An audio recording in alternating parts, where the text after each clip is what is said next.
मैं विकास मिश्रा आज आपके समक्ष उपस्थित हूँ साइटेड गाइड टेक्निक लेकर। साइटेड गाइड टेक्निक का मतलब है दृष्टिवान मार्गदर्शक तकनीक, अर्थात दृष्टि दिव्यांगजन दृष्टिवान मार्गदर्शक को लेकर एक जगह से दूसरी जगह कैसे जाए। इस तकनीक को बताने के लिए मेरे साथ मौजूद हैं मेरे कोलीग जमन सर। हम दोनों ने सोशल डिस्टेंसिंग के लिए और अपनी सुरक्षा के लिए मास्क पहन रखे हैं। तो सबसे पहले दोस्तों, साइटेड गाइड टेक्निक क्यों ज़रूरी है? साइटेड गाइड टेक्निक किस लिए ज़रूरी है कि कोई भी दृष्टि दिव्यांग व्यक्ति जब एक जगह से दूसरी जगह जाता है तो वो अपने भाई बहन मम्मी पापा या किसी दूसरे व्यक्ति के साथ एक जगह से दूसरी जगह सफ़र करता है। लेकिन अगर वो दृष्टिवान मार्गदर्शक तकनीक से परिचित नहीं है तो उसे एक जगह से दूसरी जगह जाने में समस्या का सामना करना पड़ेगा। कुछ लोग दृष्टिवान मार्गदर्शक तकनीक को इस तरीके से यूज करते हैं, ऐसे हाथ पकड़ के। इस तकनीक में ये तकनीक गलत है और इस तकनीक में हम दोनों ही रोड का ज़्यादा हिस्सा कवर कर रहे हैं। इसलिए दृष्टिवान मार्गदर्शक तकनीक कैसी होनी चाहिए वो आपको मैं बता रहा हूँ। दृष्टिवान मार्गदर्शक तकनीक में सबसे पहला जो पॉइंट है वो ये है इस्टेब्लिशिंग कॉन्टैक्ट या संपर्क स्थापित करना। संपर्क स्थापित करना में सबसे पहले मैं एक विजुअली इम्पेयर्ड हूँ, ब्लाइंड बना हूँ इसमें, और आप हैं एक दृष्टिवान मार्गदर्शक। हम दोनों, मुझे हेल्प लेना है इसलिए हम दोनों एक दूसरे से वार्ता करेंगे, मतलब बातचीत करेंगे। मुझे हेल्प चाहिए तो मैं बोलूँगा एक्सक्यूज मी सर, क्या आप मेरी मदद कर सकते हैं? अगर इन्होंने अपनी सहमति दी तो मैं इनसे हेल्प ले सकता हूँ। कभी ऐसा भी हो सकता है कि दृष्टिवान मार्गदर्शक खुद मेरे से बोले कि आपको कोई हेल्प चाहिए, सहायता चाहिए या कहीं जाना है, तो दृष्टिवान मार्गदर्शक भी खुद सहायता के लिए प्रस्ताव रख सकता है। ये हो गया ओरल कांटेक्ट या मौखिक रूप से संपर्क स्थापित करना। अगला जो पॉइंट आता है एस्टैब्लिशिंग कांटेक्ट में ही, वो है आर्म कांटेक्ट या हाथ के द्वारा संपर्क स्थापित करना। हाथ के द्वारा संपर्क स्थापित करने में क्या होता है कि दृष्टिवान मार्गदर्शक खुद दृष्टिबाधित या दृष्टि दिव्यांग व्यक्ति के पास आता है और उसके हाथ के बैक पोर्शन से इस तरीके से हाथ लगाएगा। इसके बाद में दृष्टि बाधित या दृष्टि दिव्यांग व्यक्ति हाथ को टच करते हुए कोहनी के ऊपर पकड़ लेगा। ये अब नेक्स्ट पॉइंट आ गया ग्रिप। इस ग्रिप में आप देख रहे होंगे कि अंगूठा बाहर की तरफ है और चारों उंगलियां अंदर की तरफ। ग्रिप कोहनी के ऊपर है, मतलब जो मैंने हाथ पकड़ रखा है वो कोहनी के ऊपर का हिस्सा पकड़ रखा है। वो इसलिए क्योंकि जो भी दृष्टिवान मार्गदर्शक है उसके दोनों हाथ फ्री हैं। वो अपने दोनों हाथों से किसी चीज़ को कैरी कर सकता है, किसी चीज़ को लेकर चल सकता है। और इस ग्रिप में जो दृष्टि दिव्यांग व्यक्ति है उसको ये पता चलता रहेगा, उसको कुछ क्लू मिलते रहेंगे जैसे जैसे दृष्टिवान मार्गदर्शक आगे चलता रहेगा। इस स्थिति में हमारा जो आर्म है वो, मेरा आर्म, मैं दृष्टि दिव्यांग व्यक्ति हूँ, मेरा आर्म 90 डिग्री के एंगल पे मुड़ा हुआ है। 90 डिग्री के एंगल पे इसलिए मुड़ा हुआ है, एल शेप बना रहा है, वो इसलिए क्योंकि मैं हाफ ऑफ स्टेप, मतलब आधा कदम दृष्टिवान व्यक्ति के पीछे रहूं, जिससे कि हम दोनों के पैर एक दूसरे से न लड़ें।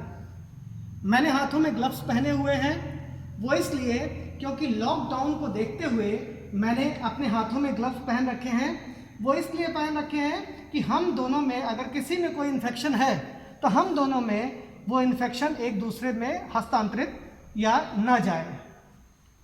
अब इसके बाद वॉकिंग करते हुए देखिए हम दोनों एक जगह से दूसरी जगह जा सकते हैं। जैसे ही एक नैरो स्पेस आता है, नैरो स्पेस अर्थात संकीर्ण रास्ते में दृष्टिवान व्यक्ति चलते हुए एक क्लू देगा और अपने हाथ को जिस हाथ से वो गाइड कर रहा है उस हाथ को बिल्कुल बॉडी के पीछे ले आएगा, पीठ वाले हिस्से में, mid line of the body, बिल्कुल बीच में। दृष्टि दिव्यांग व्यक्ति हाथ को सरकाते हुए कोहनी को होल्ड कर लेगा, कलाई को पकड़ लेगा, और कलाई को पकड़ने के बाद पूरा हाथ दृष्टि दिव्यांग व्यक्ति का इस तरीके से खुल जाएगा। इस स्थिति में दृष्टिवान व्यक्ति और दृष्टि दिव्यांग व्यक्ति दोनों एक दूसरे के बिल्कुल पीछे हैं। अर्थात अगर दृष्टिवान व्यक्ति अपने को सुरक्षित करता है तो दृष्टि दिव्यांग व्यक्ति अपने आप ही सुरक्षित हो जाएगा और एक संकीर्ण रास्ते से निकल जाएगा इस तरीके से। और जैसे ही सकल रास्ता खत्म होगा, दृष्टिवान व्यक्ति फिर से अपने हाथ को सीधा कर लेगा और दृष्टि दिव्यांग व्यक्ति फिर से उसी तरीके से ग्रिप कर लेगा। ठीक है, तो ये थी साइटेड गाइड टेक्निक। इसमें मैंने दो टेक्निक बताई। सबसे पहले साइटेड गाइड जो मेन टेक्निक है, जो बेसिक टेक्निक है, वो बताई, और उसके बाद में जो दूसरी टेक्निक बताई वो थी नैरो स्पेस या संकीर्ण रास्ते की तकनीक। दोस्तों, दृष्टिवान मार्गदर्शक का प्रयोग करते हुए कुछ चीज़ें ध्यान देनी आवश्यक है।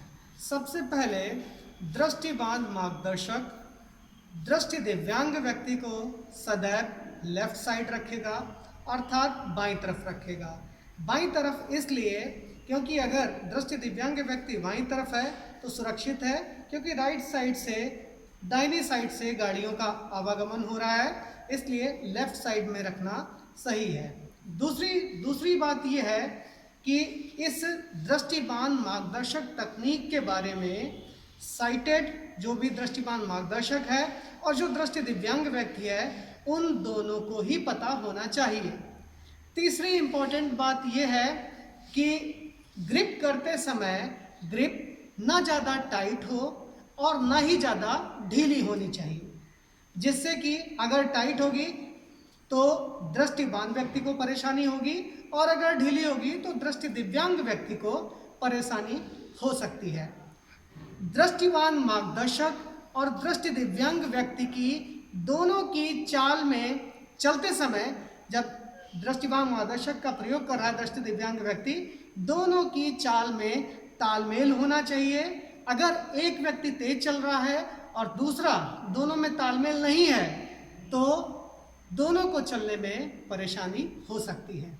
तीसरा, एक मॉडिफिकेशन, एक ध्यान देने योग्य बात और है, वो मॉडिफिकेशन के साथ में है। वो इसलिए, अगर दृष्टि दिव्यांग व्यक्ति कोई छोटा बच्चा है, कोई भी छोटा बच्चा हो सकता है, तो वो साइटेड गाइड व्यक्ति के साथ में, साइटेड गाइड जो भी है दृष्टिवान मार्गदर्शक, उसकी कलाई पकड़ेगा, क्योंकि उसकी हाइट कम है। हाइट कम होने पर वो कोहनी के ऊपर नहीं पहुंच पाएगा, कोहनी नहीं पकड़ पाएगा, इसलिए हमेशा वो कलाई को पकड़ के चलेगा।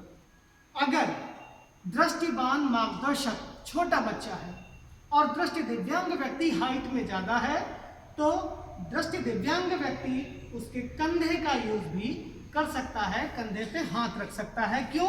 क्योंकि जो भी दृष्टिवान व्यक्ति है उसकी हाइट कम है, अर्थात वो छोटा बच्चा है, तो उसकी कोहनी से ऊपर हिस्से को पकड़ना सही नहीं रहेगा, उसमें समस्या आ सकती है।